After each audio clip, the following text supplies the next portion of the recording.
Right, take a deep breath, you just do some activity, yay, that activity's over. That is your assignment for attendance and for your grade.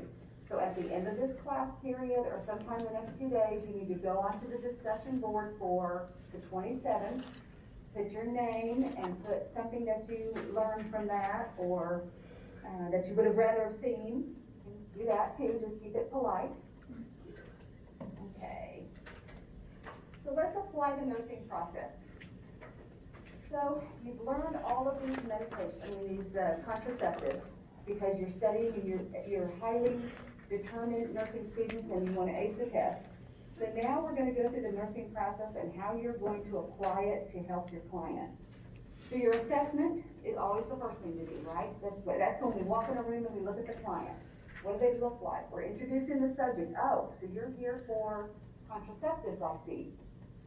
Determine your understanding. What is it that you are liking to do? What method have you heard about? Is there one that you particularly like? And tell me why that is. I'm just giving you some suggestions. These are not verbatim, but if I were talking to a client, that would be my first. I want to get a baseline. What are you thinking?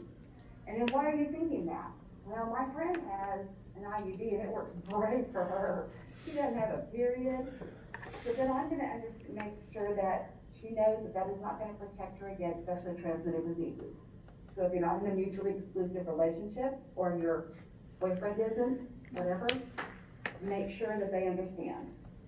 And then you're going to talk to them about their satisfaction. Are they pleased with that choice? And helping them make the appropriate choices.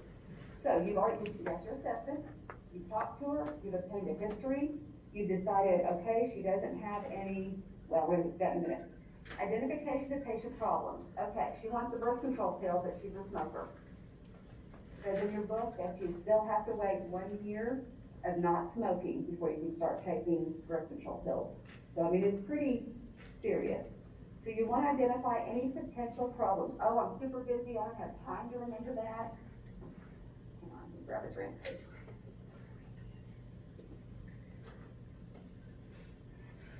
So when you're assessing, you're also looking at her lifestyle. Is it convenient for her to pack her diaphragm when she goes on long trips? Probably not, or what's going to happen if she forgets it? So someone that's got a lifestyle that is not conducive to the contraceptive that she wants, or perhaps you can direct her in a different way. So you identify the problems, and then you start planning. Okay, so now we've got it down to an IUD will work great for you, okay? We're gonna start looking at getting you an IUD.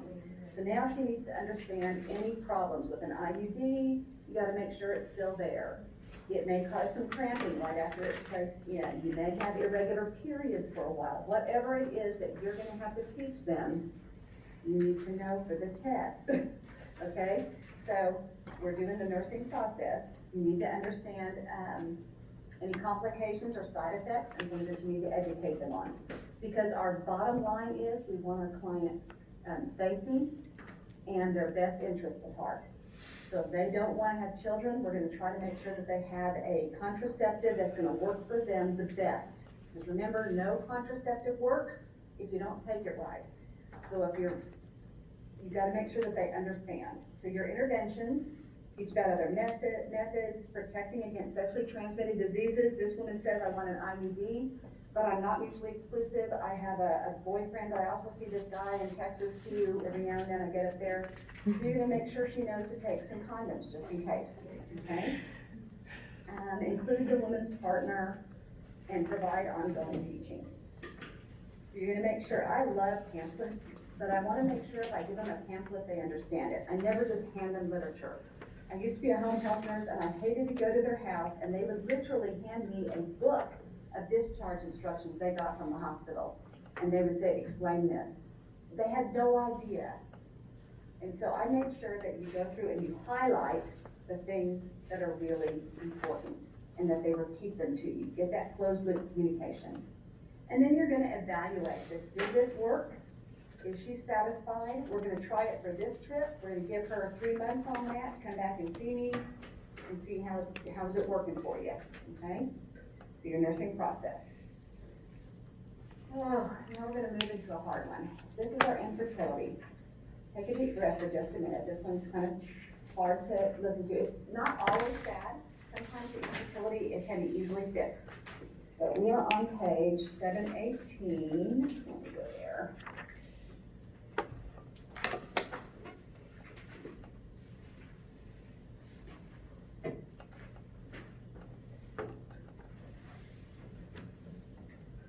This is the very next chapter. So infertility is the definition of it is the inability to conceive after 6 months of unprotected sex, or if they're over the age of 35, 1 year. So it's also the inability to carry a pregnancy to live birth. They can get pregnant, but they have miscarriages. Something's going on. Remember that uterus has to have that environment that's conducive for a baby to implant and to grow. 1 in 8 couples have trouble getting pregnant or sustaining a pregnancy, so it's pretty common. And I talked about this a little bit at the beginning. For the men, it's all about the sperm. Abnormalities of the sperm, are there enough? Abnormal, are they fast enough? Are they too slow? It's all about sperm. Abnormal erections, abnormal ejaculation, and abnormalities of seminal fluid. And that's on page 719 to 721.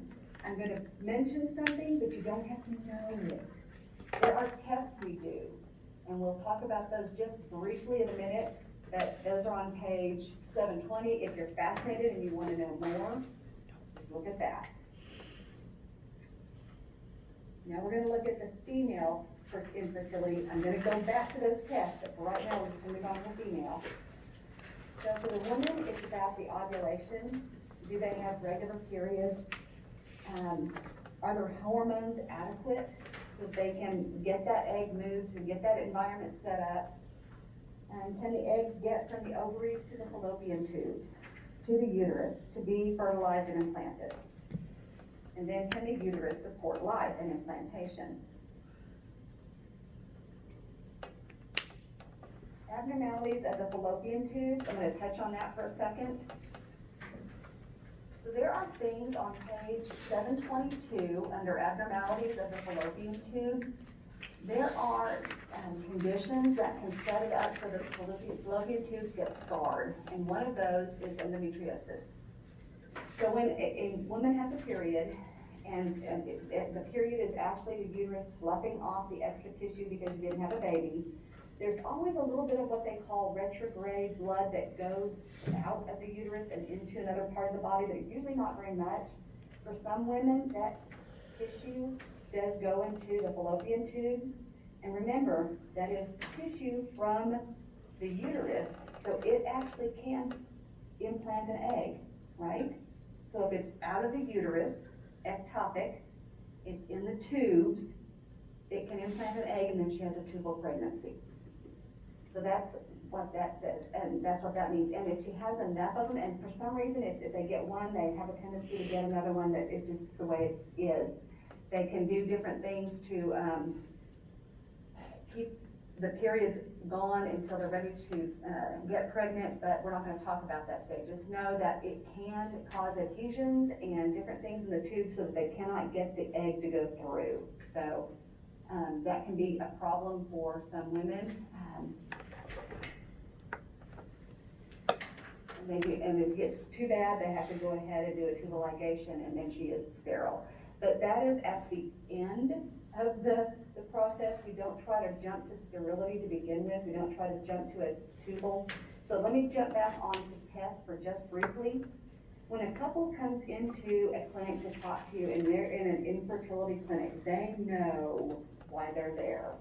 They've got all kinds of emotions. They're either at the beginning and they're just curious as to why, or they've been through this before and they're kind of dejected, but they're bringing a lot of emotions with them. But one of the things that it tells you in the book, and that I agree with completely, is that we start off with the simplest test and then we go to the more complex. So they don't, on page 725 at the bottom, it says what to expect with infertility evaluation and treatment.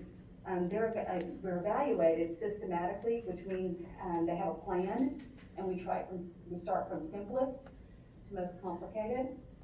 So we start with, how often are you having sex? Do you have regular periods? You probably start with the periods first. Do you have regular periods? Have you tracked them? Oh, well, I have a period every 5 or 6 weeks. Okay, so now I want you to go home. I want you to get a calendar, and for the next 3 months, I want you to track when your periods are. Because maybe they're not having regular periods. Maybe we need to do something to get those periods regular so that we increase the chance of getting pregnant. So we start off with that, for that purpose. And then if that doesn't work, we go to something else. So that was on the ovulation, fallopian tubes, and the abnormalities of the cervix. Don't need to know specifics about that. I got into the specifics on the fallopian tubes, but you don't need to know about the abnormalities of the cervix and the shape. That's not important for this. So once you have identified the problem, I'm looking to see if that's where I want to talk about that. No, not yet, okay. So they have that in here in your book, and this is on page 725 to 728, therapies to facilitate pregnancy. So once we have run the tests and we figured out what's going on, then we're going to find the gap. Where is the gap? Is it the sperm? Okay? We're going to get things to make sure that we are improving the chance for you to have a pregnancy. Is it ovulation? Maybe she's not regular. We're going to increase those chances to get pregnant.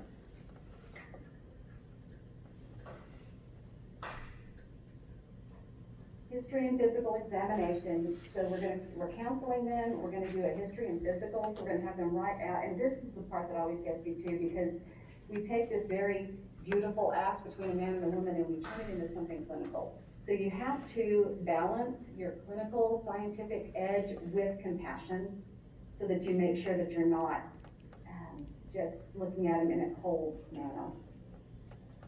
Again, diagnostic tests, don't need to know. We start with simple, we go to more complicated. Therapies to facilitate pregnancy. There are medicines that they can take to correct any problem. There are surgical procedures that may need to be done to correct obstructions or other problems. Therapeutic insemination, egg donation, and surrogate parenting. Those are just options for the parents later on.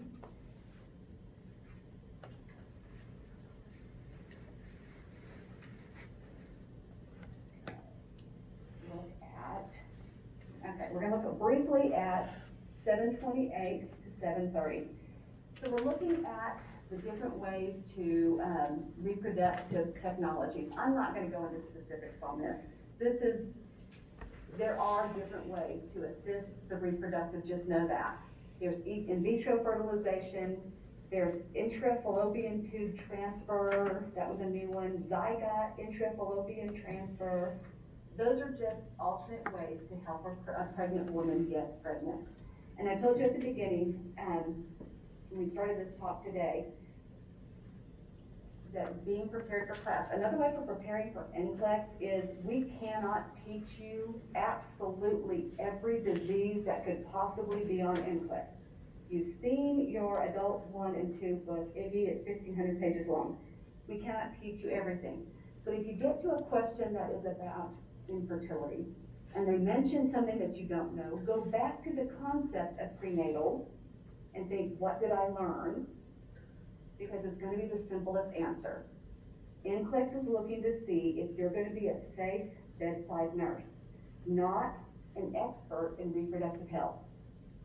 So don't focus on like all these little tiny details. It's so much fun and it's so interesting, and as nurse scientists, we want to know. You can know after the test, but for the test, just kind of focus. So we're trying to prepare you for NCLEX by teaching you concepts. So that the concept of infertility is that we've got to be kind, we've got to be compassionate, and we've got to be thorough, and we need to go through and follow a systematic checklist. So there's all these other ways of helping them get pregnant. Don't need to know them, but they're there. The emotional responses. Now that is to me, if I were NCLEX, I would be testing all over emotional response because they're all about the touchy-feely. So, when a couple comes in, we don't know what phase of that grieving process they're in. Remember that, the denial, the anger. We don't know where they're at because they had an assumption that they could get pregnant and suddenly they can't. So we have to handle them with gentle hands, growing awareness of a problem. Okay, now we've been trying for 3 months, we've been trying for 6 months, we're not pregnant, something's going on. Is it my fault? So there goes that too. Now they're looking for help with their infertility. So you're going to help them identify the importance of having a baby, and I have an article to back this up, so hang on. Sharing intimate information when you have sex. What positions do you use? Does that optimize the sperm to stay inside the vaginal canal so that it can get to the egg? Consider financial resources. Are they going to be able to afford? Some of these tests and methods are very expensive. Are they prepared for that? And are they committed to involvement in their care? So here is, okay, so I read this article that was great. It really wasn't, it was research. I'm going to go back because I know you guys are looking at that. It really wasn't the best research because it only had 56 couples. So it's only, or 57 couples, so it's only 114 people. But they looked at, it was in Washington, D.C., and it was an infertility clinic, and they gave them a questionnaire when they came in, and they gave the men one and the women one, the same questionnaire, and they listed their top 3 priorities of why they want to get pregnant. It's interesting. So the woman, they want a child in the next year or 2. Number 2, the cost was concerning to her. And 3, she wants to parent the child from birth. The man avoids side effects. The child has the man's genes, the child has the woman's genes. So you can see they were not on the same page. So as you're counseling them and you're talking to them, you want to get them talking about what has motivated you to be here. What is your thoughts for this baby? What is the outcome? Are you prepared for the outcome?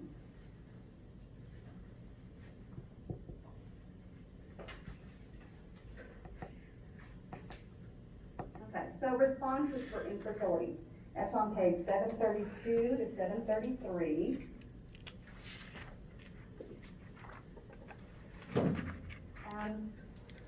Pretty obvious. So there's reactions during evaluation and treatment.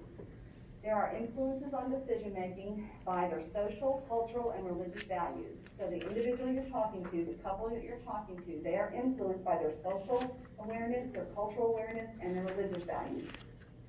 That's in your book.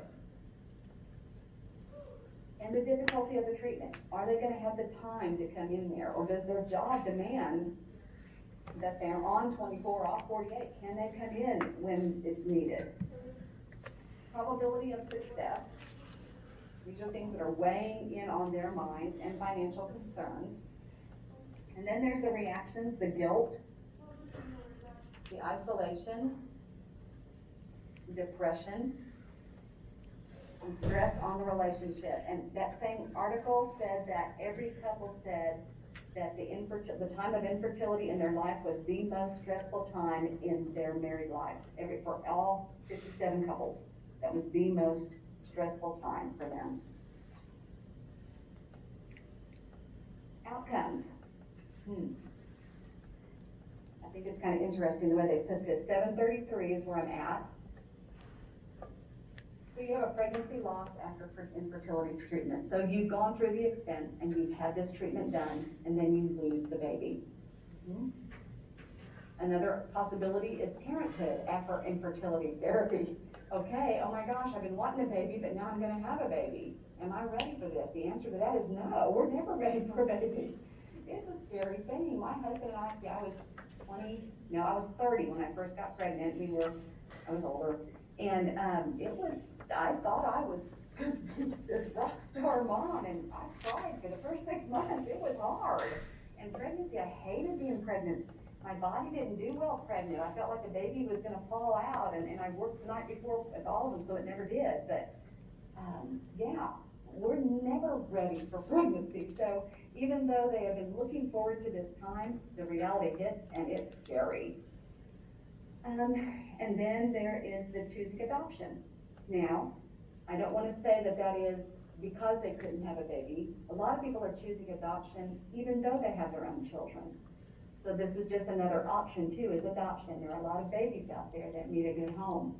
If you don't believe me, there are some hospitals around here you can go to and they'll show you there's a lot of babies that need a good home.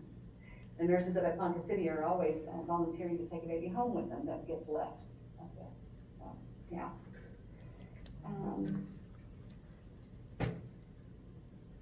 Okay, back to our assessment. I really liked this book and how it did that. It does the whole chapter, and then it brings you back to the nursing process. Because I don't care how much of this information you have memorized, if you can't apply it, it isn't gonna help you. So we do our assessment. So the first thing you do is you look to see at what phase of infertility the couple is in. Remember we talked about the anger, the grief, whatever phase they're in, and it's pretty obvious when you open the door where they're at, whether they're, hey, how are you, or they've got their hands across their body in defensive body posture. So once you've assessed them, that's our important thing. We've collected all the data. We've looked at the history, the sexual history, the financial options, all that stuff. We've looked at all of these areas, and now we're going to identify any potential patient problems. So we're going to write out to the side. Think of a problem that would be a good one, but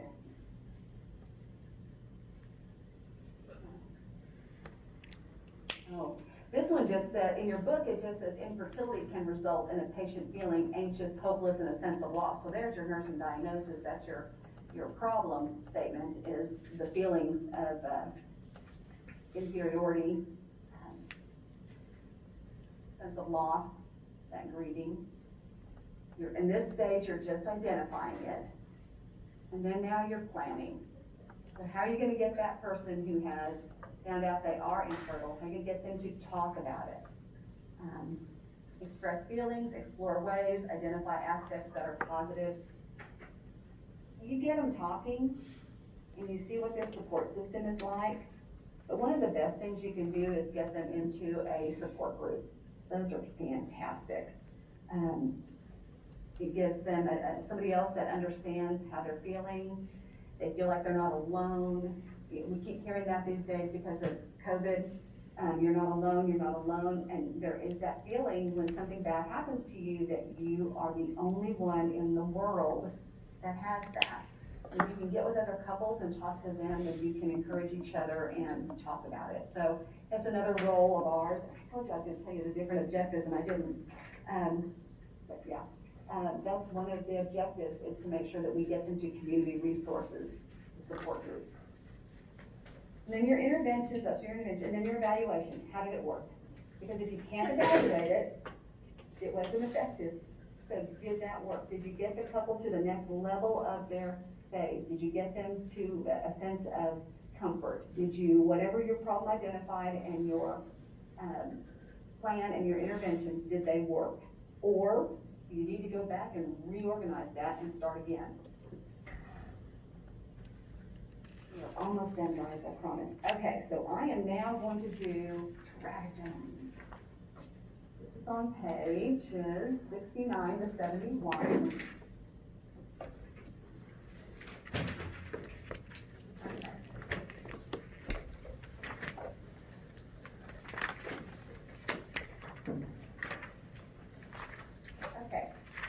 Anything in the environment that affects the fetus can be positive, can be negative. We're going to look at mostly negative things. But on page 70, it says the definition, and if you want to know this is kind of a tip. If you want to know the definition of anything, if it's in big, bold letters, the first paragraph after that's going to give you the definition. So a teratogen are agents in the fetal environment that either cause or increase the likelihood that a birth defect will occur.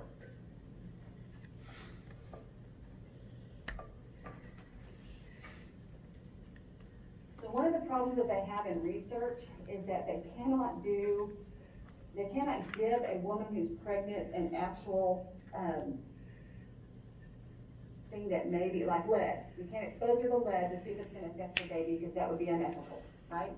So we have to rely on the woman when they're pregnant and that something happened to the baby. We have to go back and we ask her, were you around, did you live in an old home that possibly had lead paint? Did you have this, did you have that?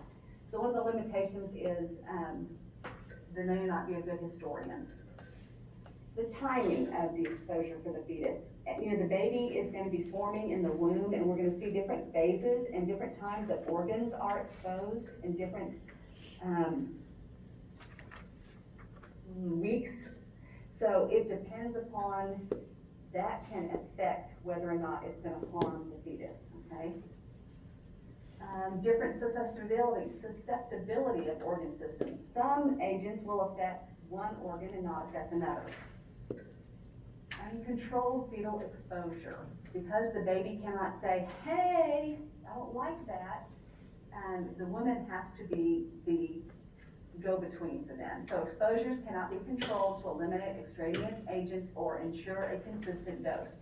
So we'll talk about that in a minute. Placental transfer. We used to think of the womb as a safety, as a safe, actually, that kept the baby from getting anything. But now we know that it's a two-way street. That blood supply that's feeding the baby good nutrients can also allow other agents to cross. And then there's that, the placental transfer, individual variations. Fetuses show varying susceptibility to harmful agents. So what may harm one baby may not harm another. Non-transferability of animal studies. So we have studied animals that we can do some tests to, but that may not equate to people. These are our limitations. Risk for damage from an uncontrolled maternal disorder. If she has diabetes, if she has high blood pressure and it's uncontrolled. So that it can expose the baby and cause birth defects. So box 4.3 on page 70. These are environmental substances thought or known to harm the fetus.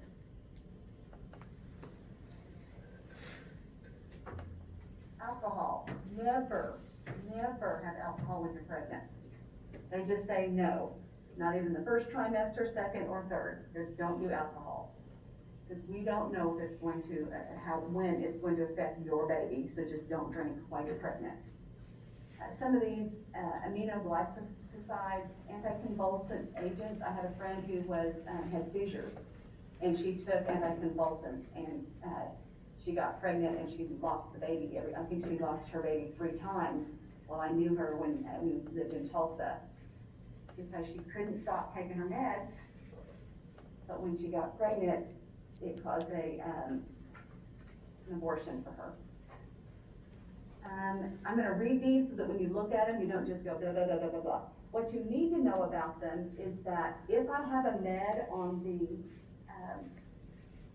I didn't go get it, on the blueprint, you better know if it's safe to take with babies.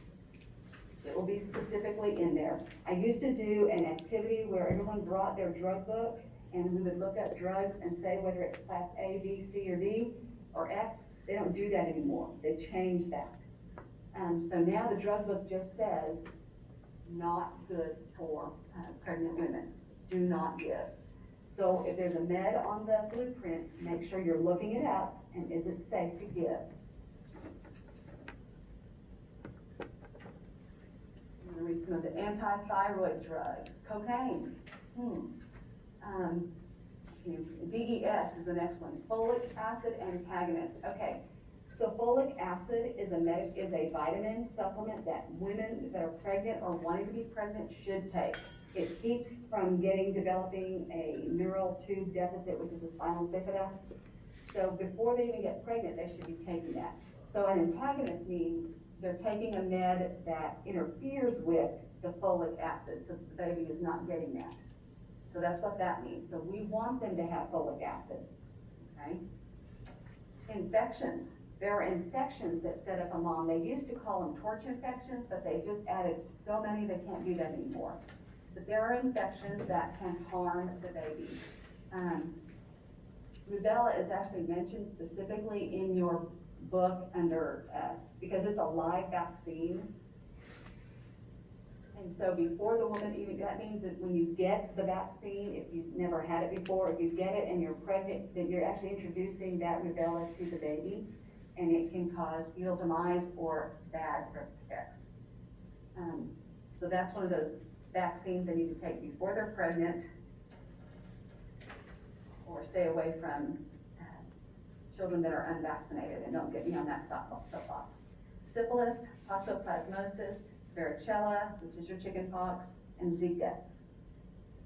Lithium, these are gonna be your elements that can cause problems. Lithium, mercury,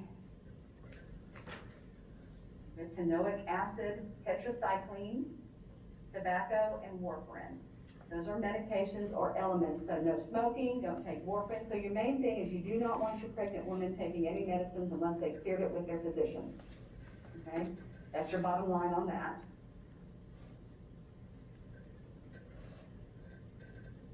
On the top of page 71, it talks about ionizing radiation. So x-rays, we want to avoid x-rays when they're pregnant, if you can. I mean, if there's an accident, obviously you're gonna have to do something, but you can protect them on as much as possible. Maternal hyperthermia, hot tubs. Staying outside in the hot sun and getting that temperature up can harm the fetus. It gets that internal temperature up too much and the baby can do poorly. Yeah, saunas and hot tubs, because you're just sitting in that. Temperatures vary widely among hot tubs, blah, blah, blah, blah, blah. The question was, would that be like heating pads? Boy, I would think so. I hadn't even thought about that, but if you're putting that heating pad right there close to where that uterus is, you could increase that temperature enough.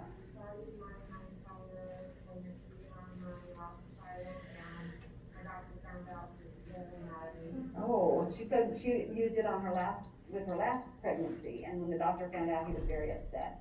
Well, it sounds to me like the instruction was not made clear, right? I mean, we as health professionals have a responsibility to instruct our clients. He may have said no hot tubs, but you didn't equate that with why. Why no hot tubs? Because it can increase your temperature. So make sure you're not out in the sun too much. You're not do this, because I can't take the sun. I'm a real wimp when it comes to the sun, so I overheat pretty quickly. So I just use that as an excuse. I have to stay inside. But we need to make sure as health providers that we are making the instructions clear and why. Don't just say no hot tubs. Tell them what the principle is behind that.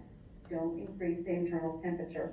Makes the baby hot. Baby can't take off clothes to get cool again, can he?